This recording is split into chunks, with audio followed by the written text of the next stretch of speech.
Hello, everybody. This is Beef and the Deuce having football talk here on YouTube. Check us out, subscribe, like, comment. We like all that stuff. And don't forget about Twitter X, Beef and the Deuce podcast. Beef, dare I ask how you doing? Well, if it's going along the football talk aspect, it's not ideal. Not ideal? It's not Okay. not ideal. Everything else great, but Okay. football wise for old Beaver is just Not happening. Okay. yeah, it's thumbs down, and All right. we'll dive into that. Well, let's talk for about sure. the Bucks QB situation here. I mean, it's Keen Holtz and saying. People are saying that, no pun intended, that Keen Holtz is pretty consistent in a couple of days of practice. Obviously, it's the first couple of days of practice. Mhm. Highly mobile, strong dude. But Sayin has a better ball, throws a better ball. But he's not always consistent. But when he's on, he's very on. Any thoughts? I'm leaning toward Keen Holtz starting against Texas. What do you think? Oh boy, oh boy. Stirring the pot here. Stirring the pot. Yeah, it's He seems tough just because it's practice. Yeah. But Yeah. He's got the iron. I Iron. What is he got? Iron helmet or something like that? Yeah, my whole thing is if we dive into it a little bit more, would Julian saying would he have stayed if Ryan Day didn't already give him the nod of like, hey, this is yours? You Or think he would is have he left? or is he just a very competitive player and wants to earn his keep? Nobody truly knows. So you think, Unless you're one of the insiders and right? they know all. So you think he would have left Alabama, come to Ohio State, and then without planning a game, left Ohio State? Well, I want to say, Come on, man. well, I guess I strongly believe the initial transfer from Bama to here was because of old Billy Boy, from old Bill O'Brien, who recruited him along with the Alabama staff to go to Bama. Right. Then, as we know, Bill O'Brien comes to Columbus, and then shortly after goes to Boston College. Right. And Sayin decides to stick around.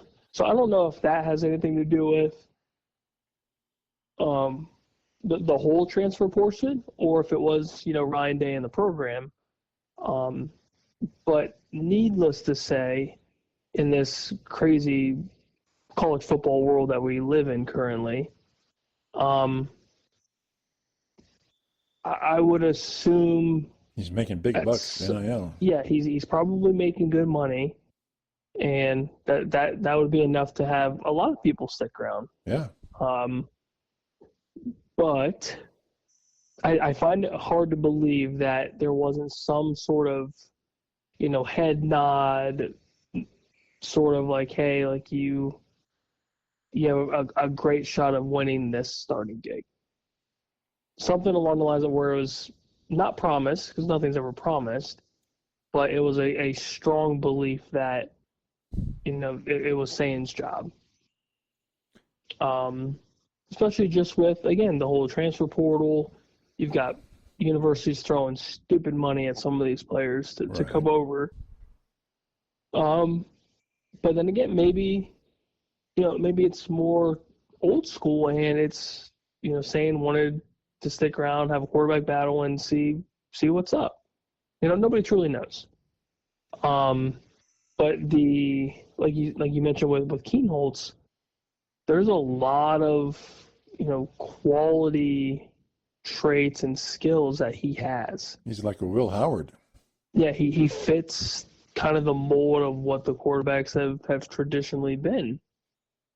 Kind of a dual threat, if you will, for the most part, outside of Haskins, who was one of the best pocket passers that we've ever had. Right. So C.J. Stroud being, what C.J. was. So, yeah, I guess it kind of bears the question of what would the offense look better under a traditional pocket passer in Julian Sayin, or a Justin Fields, Will Howard-esque, dual threat quarterback if need be. And Keenholt's a hell of an athlete. Hell of an athlete. Yeah. Great. So it's kind of who kind of fits the mold better when it gets closer to the Texas game. So you think if Day gave Sayin the nod, as it were, that even if Keenholz is producing better, he would still leave him on the bench and start Sayin? I don't know. Boy, that's a conspiracy theory right there, buddy. Oh, that's a big one. That is a big, big one. I like I know I'm kind of deferring, but I like the quarterback battle though. Like, I do truly. too. I do too. It's good. I think it's great for both. And I think ultimately, whoever wins that starting gig, it's well deserved because both of them are, high quality talents, and could easily start at the majority of these universities as the true number one. I'm sure Syracuse is salivating for their next starting quarterback. Yeah, who knows at this rate? I mean, if I'm Syracuse, I'm got the pipeline. full tilt, ready to dive into that OSU quarterback room. I'm telling you, Syracuse, OSU pipeline. It's the Syracuse Buckeyes at this rate. Okay, so I'm going Keenholz, and you're not going to say anything. You're going to just be a wuss. I'm going to stick with my gut, and I'm going to go Sayin. Okay, all right. That seems to be the popular opinion, but we'll see. Yeah. How about this Bo Atkinson from edge rusher from North Carolina, 6'6", 265, looking big, looking strong. He's looking good. He's looking good, and obviously there's some holes to fill with big holes. The boys leaving for the draft. Yeah. So I think overall getting him out of the portal was, that's a given as a true steal. And I feel like he fits the mold, and like you said, the talks of him, throughout these practices so far are, this dude's big, he's fast, strong. But why wouldn't that's what you need. Why wouldn't he want to play for Belichick? That's a good question. That's a really good question. But I also think it's a lot to do with winning culture. UNC hasn't really done much throughout the ACC. Yeah. And the Buckeyes just come off a little thing. Nothing big, but just a national championship. Yeah. But and it's a winning culture, and it's a proven winning culture. But you're saying he's the best coach of football of all time in the NFL. Well, yeah, you want to get, and not in college. We don't know that yet. You want to get NFL ready, don't you? Want to be with that coach? If I want to be NFL ready, I'm going to a program that knows how to win football games, like and it's just won at least a national championship. 100%. Yep. Okay. All right. But yeah, it sounds like everything's good for old Bo. He's fitting the mold, and there's I don't believe there's been any negative reports for the big guys, so I'll take it. Yeah. One final note. Anything else about the Buckeyes? I can't think of anything. There's some people playing. Our receiver room is still gross. Yeah. Anything all over the good old Twitter world has been. Yeah. This receiving room is still as good as ever. And whoever's under center, and this is just kind of from the comments and fan base, whoever's commenting on this, essentially whoever's the quarterback for this team going forward is going to be just fine because the talent is just so good. You've got arguably at minimum 2 round 1 draft picks. With Jeremiah more than likely going to go number 1 overall when he goes. Cardinal Tate, if he keeps on progressing the way that he is, he'll be a first-round receiver. Yeah. And they fit the mold of what's been wide receiver U for the last handful of years. So, whether it's Julian Sayin, whether it's old Lincoln, I think either way will be fine.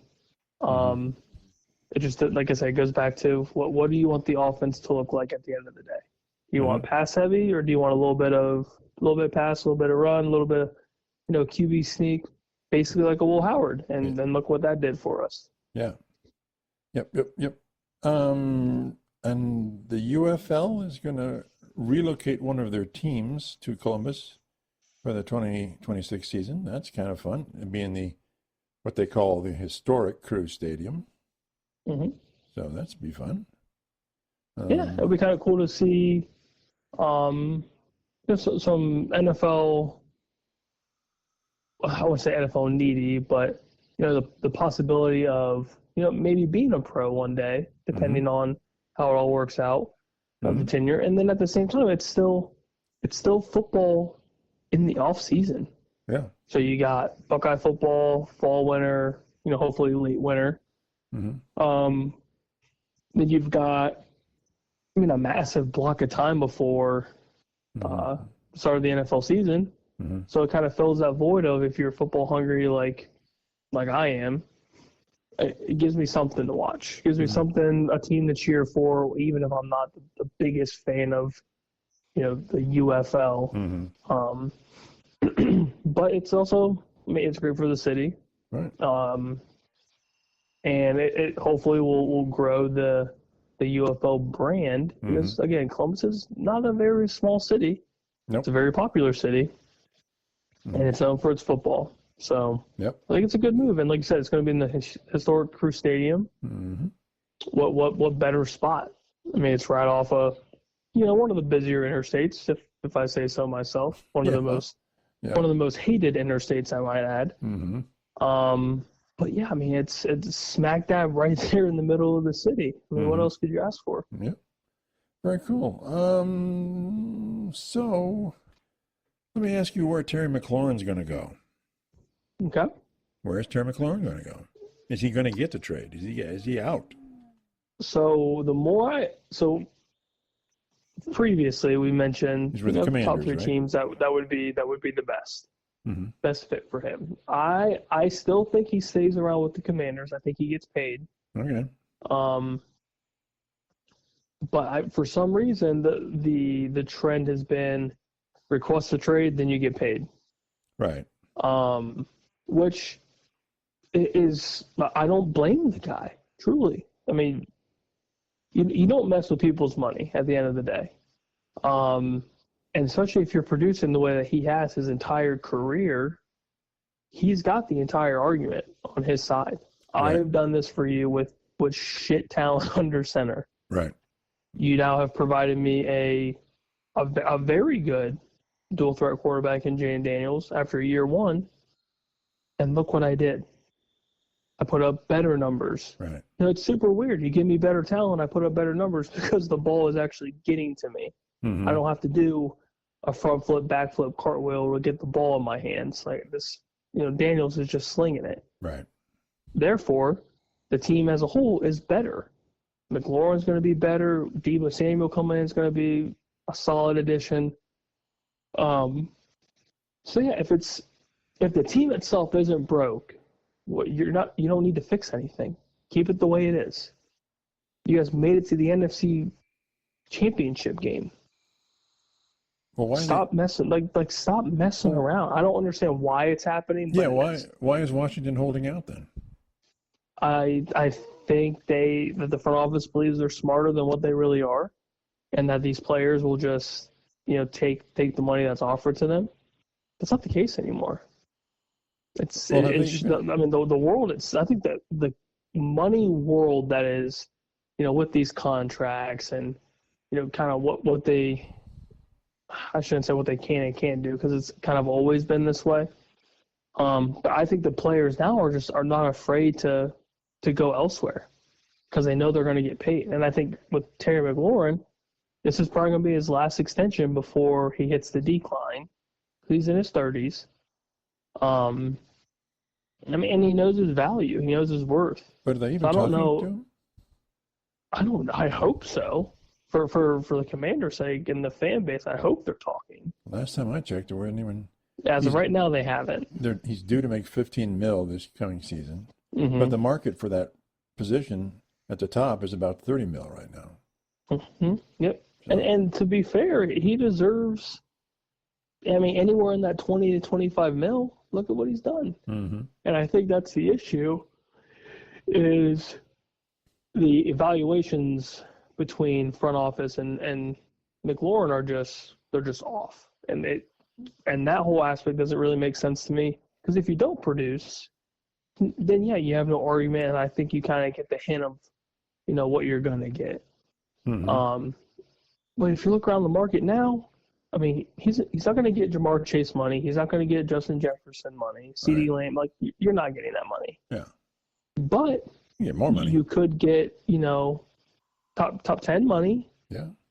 Can get about 20, 25 million. Yeah, which I'm sure is in the ballpark of what he's looking for. That's 10 million more than he's getting now. Yeah. So I don't know if it's. Do you think it's guaranteed? The guaranteed thing anymore? Yeah, I want to say if it's anything, and kind of the trend that we've seen with a lot of the players, different positions, it's a guaranteed money off the rip. And I want to say a lot of that is the holdup of, yeah, the contract's great and that's whatever, but not all of it's guaranteed. Yeah, you can give me 3 for 3 years, 80 million, but 20 of it's guaranteed. No, that's BS. Mm-hmm. It's the front office trying to save face, save some money, yeah. Mm-hmm. So yeah, I mean, I guess to go back to the question, yeah, I would say at some point the Commanders are going to make a deal, keep him around for the 3 years probably that he's going to get, maybe fourth year option possibly. Mm-hmm. So he's looking to extend the contract he's got, right? Yes, yeah.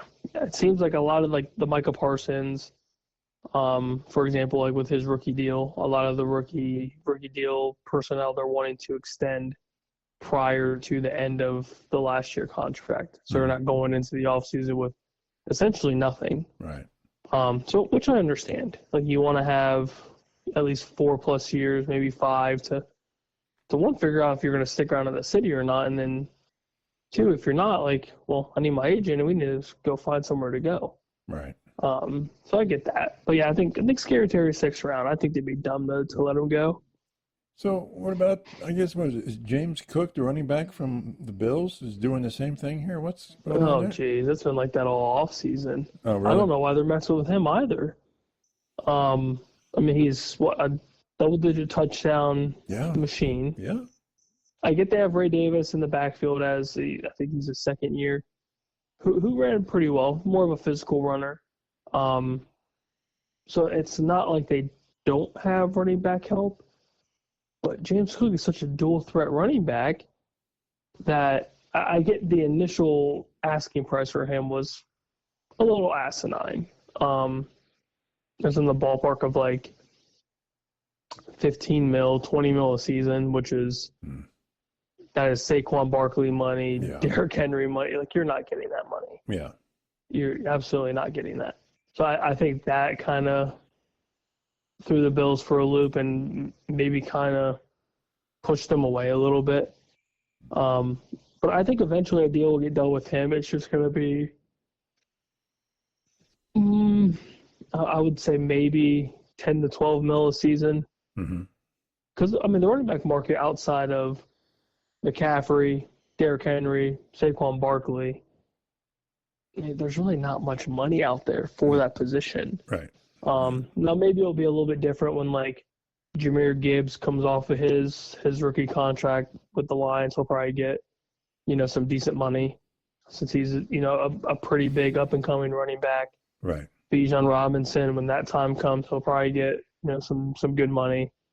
But until that happens, I mean, a lot of the older running backs outside of Barkley and Derrick Henry, they're not really getting paid. Yeah. CMC got his money early, and he got lucky with that because now he's, who knows if he's actually 100% coming into this year. But it's a tough market. It's a very tough market for the running backs because right now the flavor is quarterbacks and receivers, and that's where all the money's going. Defensive line now with the Broncos doing their thing, edge rushers, tackle. Yeah, I mean they're kind of on the back burner right now. The running back, I guess, population, if you will. So it's going to be hard for for anybody to justify, 15 plus mil when you're not the top, 5 running back probably, give or take. Yeah, it's definitely tough. But I mean, the Bills need him at the end of the day. I mean, I think James Cook makes that running game and that short, third and short passing attack or third and long passing attack, whatever it may be. I think he really fuels Josh Allen in that offense and does produce, 80 to 100 total yard games pretty frequently. Yeah. Yeah. Interesting. Well, let's talk about what we have to talk about here. Oh, God. Dallas I know Cowboys. you've been looking forward to this. I know you have. Yeah. Lay it on me. What's your thoughts? They're not paying. Well, they're not even. And now Parsons is saying he wants out from the Cowboys. Yep. So to let the peoples know, as a Dallas fan, this is pretty interesting, to say the least. Interesting. Is that the word you were using yesterday? I guess so. Yeah. Let's say you were using the word interesting. Okay. Yeah. Let's put it politely. Oh, God. But, yeah, so he requested a trade, gave this. Oh, God. What would it be? Just a short novel of basically the entire disconnect between him and the franchise. And then goes direct to baby Jerry Jones, the son, and just, requests his trade in person. Basically just says, I'm fed up with it. This is crap. I'm gone. And I don't, and you can correct me if I'm wrong. I don't understand why giving this dude the extension is such a problem. It's not like he hasn't produced. Right. It's not like he's one of the, I guess one of the most feared defensive players in the league, because he is. And he's young. You don't know, he's all over the place, and he's super, super young. Yeah. Again, he's on his rookie deal still. Yep. Like, eventually you knew going into drafting him, which anybody that has half a brain cell knew, drafting Micha Parsons, if everything pans out and he's healthy, he's going to be a stud. Look at what he is. No surprise to me, he's a stud. So he's an absolute stud. I saw today a video, and I saw Jerry say it, so it's not secondhand. He says, Jerry says he thinks the world of Micha Parsons. So what the hell does that mean? It's him saving face. I think Jerry Jones, for the last handful of years, and I'm sure you'll agree with this, has really been trying to save face. For what? Making it seem like he knows what he's doing still at his ripe age of 162. And that, the signing of Dak Prescott and the extension of him was very smart. The only smart thing that this dude has done in the last 3 to 5 years is give CeeDee Lamb his extension. But that took too long. Yeah. Which, you can maybe give him partial credit on that. But nothing that he's done lately has made any sense to me. Hey, almost nothing. got a great head coach. Yeah, sweet. Awesome. real good there. Sorry. Couldn't help it.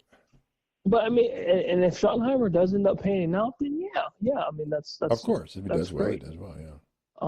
But you're bringing in a first-time head coach. First time. Yeah. Has done coordinating positions forever. But that tells me, if you haven't had a head coaching position in the 15, 20 plus years that you've been a coordinator, it's kind of a head scratcher to me. He's been passed over a couple of times. Yeah, so it's a head scratcher for me. And if we are this, oh God, it makes me mad. Like, why? Why does he believe it's a good chance now? Like, why does he think Schottenheimer's the better fit now, when there was a whole lot of other talent kind of being floated around head coaching wise in years past that we didn't ultimately get? And I didn't think McCarthy was terrible. I don't know. That's just me. But obviously you don't agree with that. But The more I think about it, it's hard to put everything on just McCarthy. Right. They gave him, 4 or 5 years. Your boss is Jerry freaking Jones. Right. And if anything you want to do, if anything you want changed isn't going to happen, then there's no forward progress. For 3 years in a row, he was 12-5 in the regular season, right? Yeah, so I mean, like regular season wise, it's great. That's good. We've had great regular seasons, and that's awesome. His downfall, and it's going to be on him, regardless of if it's his fault or not, is making it to the playoffs and winning the game, which never happened. Right. So it's just, again, it's the Jason Garrett effect. You're just 8-8 right. every single freaking year. Nothing happens, nothing changes, and Jerry doesn't want that. There's a lot of added pressure because we are this, America's team. America's team, yeah. And I hate to break it to old Jerry, but look what's in front of us for the next handful of years at minimum. Philadelphia Eagles, Super Bowl winning champion Eagles. And it's not just for the Eagles. It's not just this team, but it's the office, the front office's ability to. The front office is terrible. No, I mean for Philadelphia. Oh, everything for Philadelphia is working. I mean, they're going to reload and from reload. From the water boy reload. to the front office. Yeah, I mean, they're just going to reload every year. Mm-hmm. And they've done it in the best way possible. Yeah. You sign good rookies, you have them work through their deal, and then they're going to come. It's going to come a point where they can't pay everybody, but they know that. You go into all of this knowing you're not going to be able to pay every single player on this team. Right. You just can't.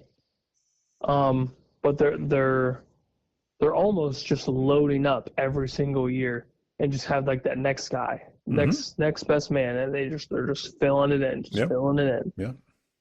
And the Commanders are on that path as well, where they've got the centerpiece of their team, which is more than likely Jaden Daniels, and they're surrounding him with talent, beefing up the offensive line, getting the defense ready to go.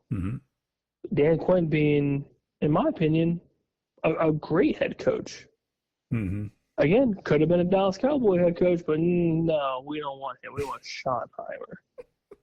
This guy that had one of the best defenses for like 2-3 years. Yep.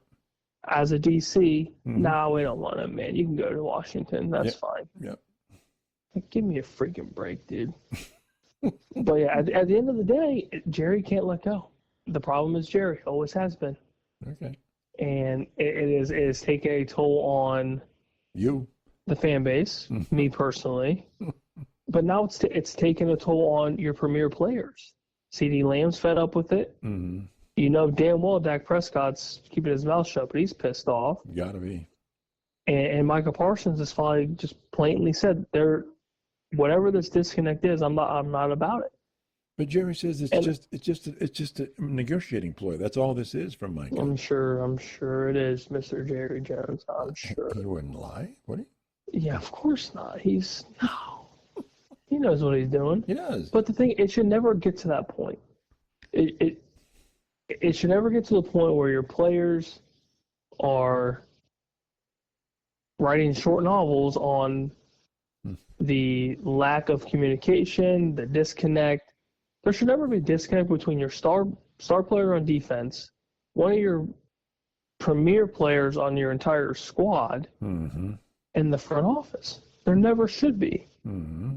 Like if there was disconnect between Dak and Jerry Jones, we would hear about it immediately. What about the Browns though? And old Brownies and Deshaun, your boy Deshaun. Well, no, not the edge rusher guy. With Myles Garrett, same thing. He was going to leave. That took forever. And look what he got. Yeah, but and I think the part of it is a negotiating thing, and I get it. I respect it. I absolutely respect it because if you're as good as you are, you deserve to be paid. You deserve to be compensated. Especially in the world that is currently the NFL defensive, guaranteed contracts. Micha Parsons is, easily better than 99% of these guys. I think Myles Garrett's better than him. But that's a very short list of people that are better than Micha Parsons. Yeah. So I think eventually the deal will get done. I'm hopeful in that aspect. It's just another drama-filled offseason that is involving Jerry Jones and paying his star players. We dealt with it with CeeDee Lamb last year. Dak got his money last year, and everyone's just kind of like, what the hell is this? Sort of thing. So I don't know. It's always drama. How many weeks until the season starts, until I start playing? We've got, what, 4 weeks? Yeah. We're on Thursday night against the Eagles. We're going to get smoked on live television. If you can't tell, I'm excited about it. You're thrilled about it. I'm a very, very thrilled Dallas fan. And anything else you want to talk about, college or pro here, before we hit our trivia question of the week? Let's dive into the trivia question before I give myself a brain aneurysm. Okay, well, this isn't going to help. So I would know, admittedly, that I would have no idea myself until I saw it. Okay. All right. It's a college question. The top team, the number one team that has players in the professional NFL Hall of Fame. And we'll get down to the Buckeyes as well. But number one team, put players in the NFL that are now in the Hall of Fame. Miami? Close, but no. Damn. Actually, Miami's number 2. Okay. I knew I had a good feeling Miami was definitely there. Yeah, they have 11. Tied with somebody else. Interesting. Number one. It's a marquee team, as you might imagine. I figured. Yeah. Oh God. I feel like it's such an easy answer too. Let's think back a little bit.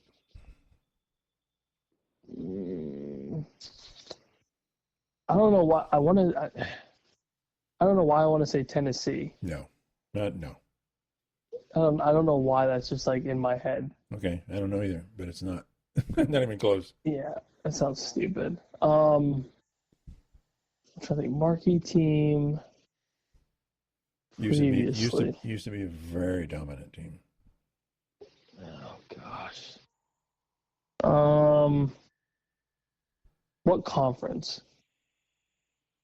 That would give it away. I mean, it would. It really would.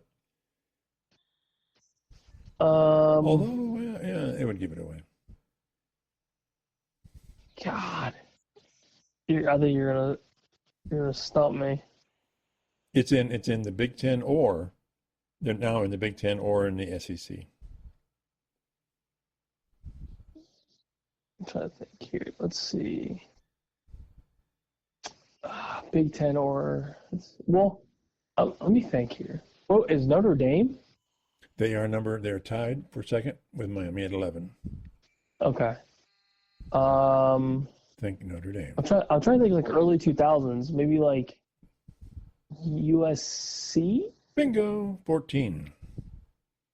Jesus, 14. Yeah.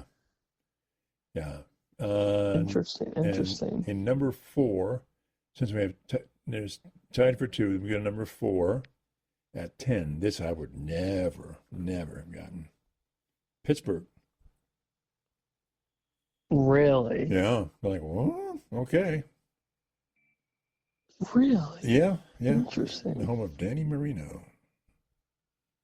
Very interesting. Yeah. That was it. But these I had to think of like, my guess was going to be somewhere in like the Bama. Yeah. Possibly, but I don't think they've had that many. No. In fact, none of these teams are in the SEC. Interesting. Very interesting. Once you said think back a little bit, I'm like, okay, so that's going to have to be like,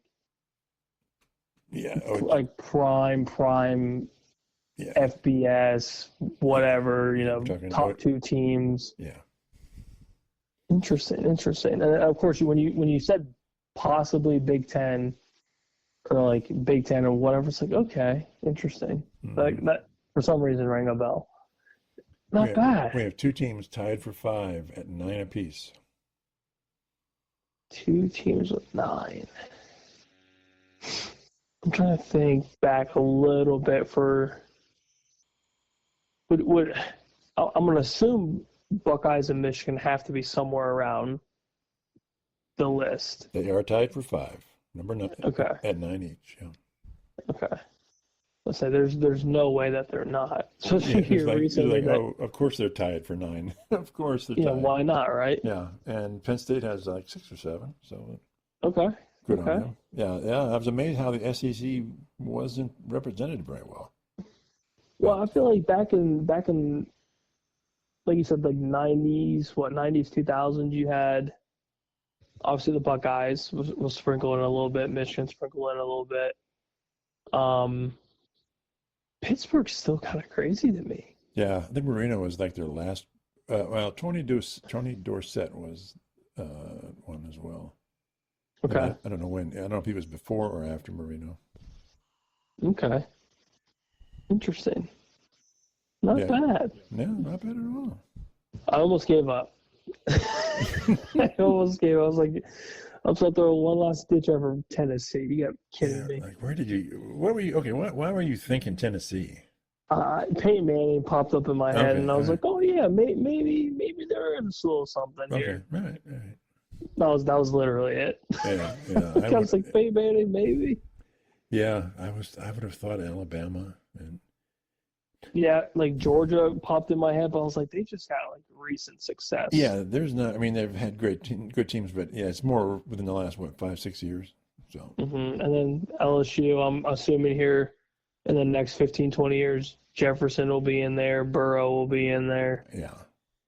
So I'm sure that time will come. Mm-hmm. I mean, Miami was a given. Miami's just, especially in their heyday. Jeez. Yeah. Interesting. Okay. Right. You and your damn trivia. Oh, you and your damn trivia. I know you love it. Anyway. Okay. Well, that's it for us. We're going to keep tracking all these NFL people and see if they're actually going to start playing football. And maybe you'll have happier news in another week or so. Yeah, right. You have a lot more optimism than I do. I'm just sitting here bashing my head. What do you do if Parsons actually gets traded? It depends on where he gets traded to. If he goes to Philadelphia, I have to switch teams. Well, they're not going to trade him to Philadelphia. He's a Philadelphia boy. Yeah. Watch Philadelphia just go. We'll give you a plethora of draft picks. They're going to have to give. Be like, yeah. Yeah. Okay. You think Jerry would do that, though, even as dumb as he is sometimes? I would hope not. I would absolutely hope not. But we've seen crazier things, Mr. Browns. Yeah. We have seen crazier things. I'd definitely trade him out of the NFC. He'd have to go to the AFC. I would hope somewhere. So. God, I would hope so. Yeah. And damn well you've got every team in the National Football League calling Dallas up wondering, right, what's the price? They even said it. The commentator said it today. The phones are ringing right now. Damn well they are. Yeah. They're probably nonstop. Yeah, absolutely nonstop.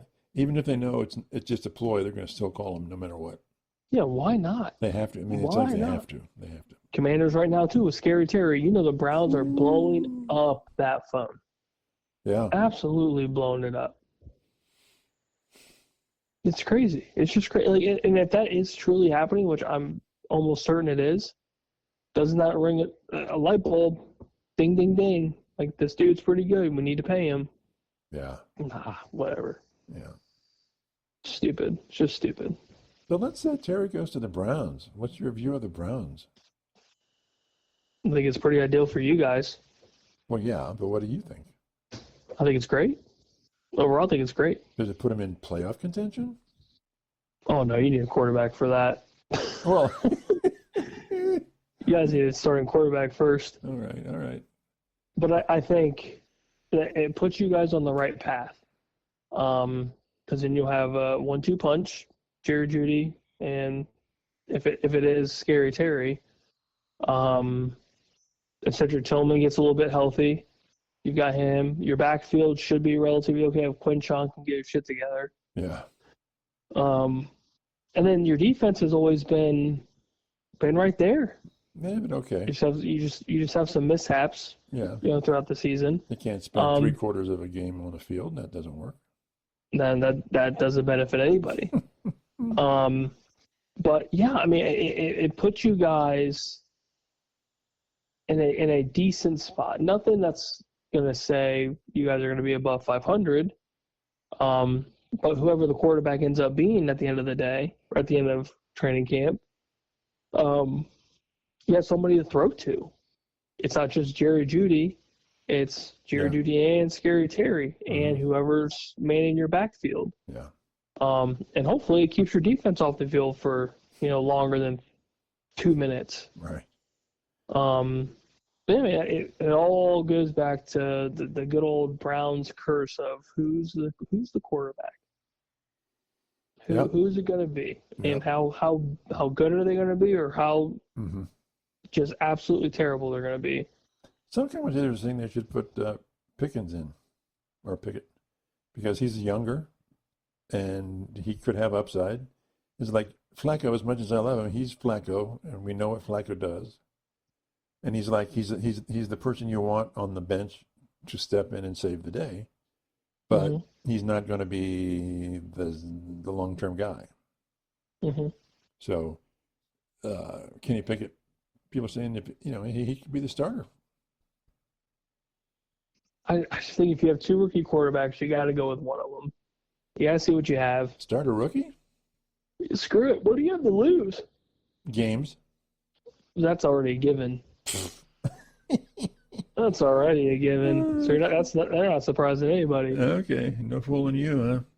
No, I'm snappy.